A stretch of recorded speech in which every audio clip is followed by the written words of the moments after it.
शेतकरी बंधूंनो नमस्कार। खरीप हंगामाला सुरुवात झाली असून पेरण्यांची लगबग सुरू आहे।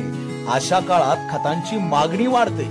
मागील 3 वर्षात राज्यात खरीप हंगामात सरासरी सुमारे 42 लाख मेट्रिक टन रासायनिक खतांचा वापर झाला असून त्यामध्ये मुख्यतः युरिया, डीएपी, एमओपी, संयुक्त खते आणि एसएसपी यांचा समावेश होता। पण यंदा डीएपी खताचा पुरवठा मर्यादित आहे। त्यामुळे केवळ डीएपी वर अवलंबून न राहता पर्यायी खतांचा योग्य वापर करणं आवश्यक आहे। त्यामुळे यंदाच्या हंगामातही उपलब्ध पर्यायांचा विचार करून त्यांचा वापर करणे गरजेचे आहे। आपल्याला माहिती आहे डीएपी खतामध्ये 18% नत्र आणि 46% स्फुरद असतो।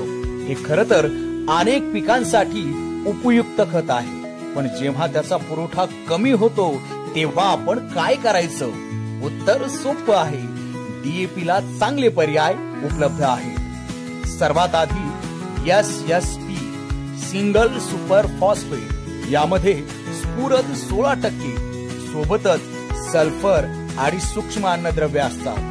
तेलबिया विशेषतः सोयाबीन साठी तर एसएसपी अत्यंत फायदेशीर आहे।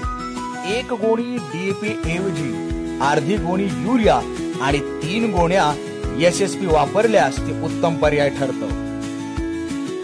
दुसरा पर्याय संयुक्त खते एनपीके, जसं की 10-26-26, 12-32-16, 15-15-15, 20-20-0-13 इत्यादी। यामध्ये नत्र, स्फुरद आणि पालाश ही 3ही अन्नद्रव्ये मिळतात। या खतांचा वापर केल्यास पिकांना संपूर्ण पोषण मिळतं।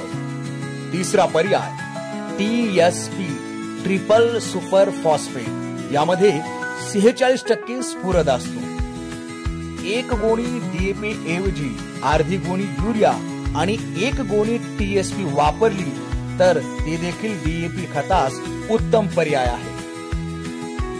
म्हणून शेतकरी मित्रांनो, फक्त डीएपी खतावर अवलंबून न राहता पर्यायी खताचा वापर करा। मृद आरोग्य पत्रिका आधारित खत वापरा, खतांचा संतुलित वापर करा आणि शेतीला भरभराटीची दिशा द्या। शेतकरी बंधूंनो ध्यानात घ्या, डीएपी खतास पर्यायी खताचा वापर केल्यास खतांचा संतुलित तर वापर होतोच, पण खर्चातही फार मोठी वाढ होत नाही। तसेच खते खरेदी करताना अधिकृत विक्रेत्यांकडूनच खरेदी करावीत व पक्के बिल घ्यावे। अधिकृत विक्रेत्या व्यतिरिक्त इतर कोणाकडून खते खरेदी करू नका। भेसळयुक्त अप्रामाणिक खते आढळून आल्यास कृषी विभागाकडे तात्काळ तक्रार नोंदवा। धन्यवाद।